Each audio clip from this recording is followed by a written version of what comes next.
Hello friends, ಮೊದಲು 25 ವರ್ಷ ಆಗಿದೆ ಅಂದ್ರೆ ಸಾಕು ಮದುವೆ ಯಾವಾಗ ಅಂತ ಕಾಯ್ತಾ ಇದ್ರು.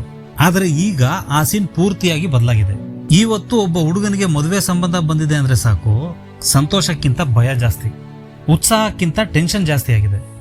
ಗೂಗಲ್ ನಲ್ಲಿ ಹೌ ಟು ಗೆಟ್ ಮ್ಯಾರಿಡ್ ಅಂತ ಸರ್ಚ್ ಮಾಡೋದಕ್ಕಿಂತ is marriage worth it for men in India ಅಂತ ಹುಡುಕುವವರು ಜಾಸ್ತಿ ಆಗಿದ್ದಾರೆ.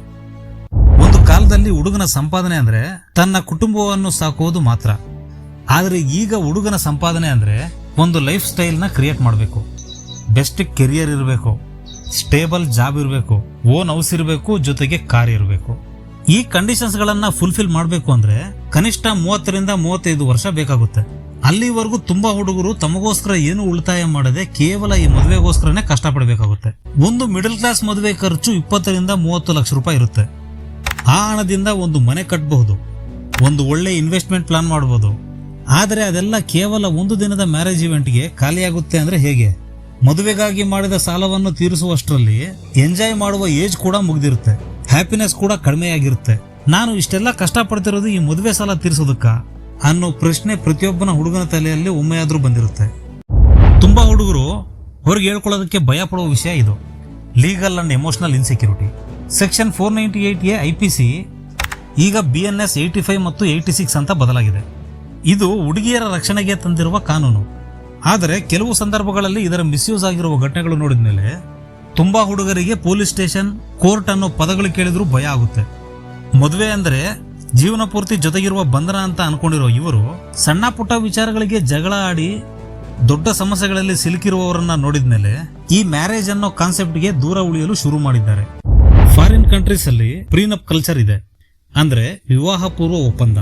ಮದುವೆಗೆ ಮುಂಚೆ ಮಾಡಿಕೊಳ್ಳುವ ಈ ಕಾನೂನು ಒಪ್ಪಂದದಲ್ಲಿ ವಿಚ್ಛೇದನವಾದರೆ ಆಸ್ತಿ, ಸಾಲ ಮತ್ತು ಹಣಕಾಸುಗಳನ್ನು ಹೇಗೆ ಹಂಚಿಕೊಳ್ಳಬೇಕು ಅಂತ ಮುಂಚಿತವಾಗಿ ಅಗ್ರಿಮೆಂಟ್ ಅಲ್ಲಿ ನಿರ್ಧಾರವಾಗಿರುತ್ತೆ. ವರ್ಲ್ಡ್ ವೈಡ್, ಅದರಲ್ಲೂ ವಿಶೇಷವಾಗಿ ಯುವ ಪೀಳಿಗೆಯಲ್ಲಿ ಇದು ಸಾಮಾನ್ಯವಾಗುತ್ತಿದೆ.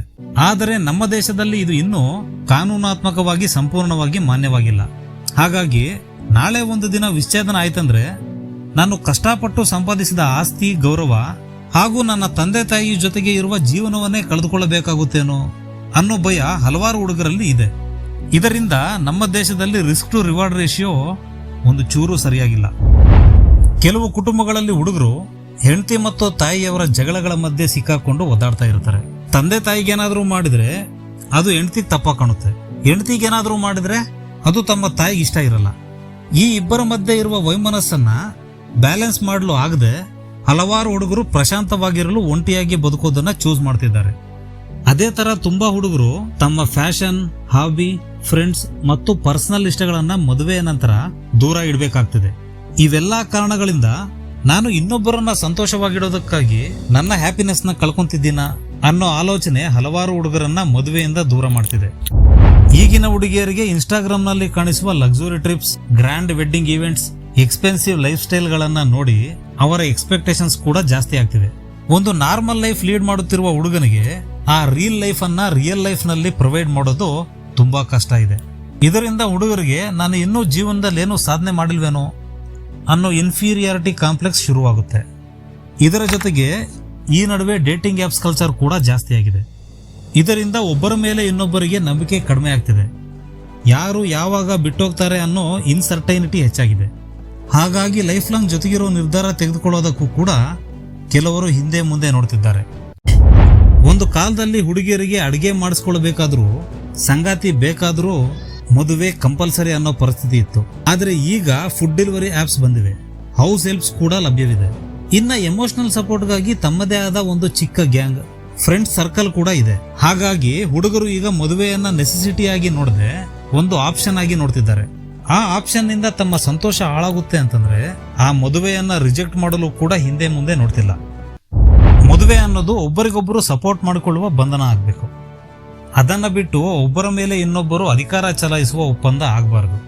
ಗಂಡಸರ ಎಮೋಷನ್ಸ್ ಗಳಿಗೂ ಗೌರವ ಕೊಡೋ ದಿನ ಬಂದ್ರೆ ಈ men saying no to marriage ಅನ್ನೋ ಟ್ರೆಂಡ್ ಕೂಡ ನಿಧಾನವಾಗಿ ಬದಲಾಗಬಹುದು.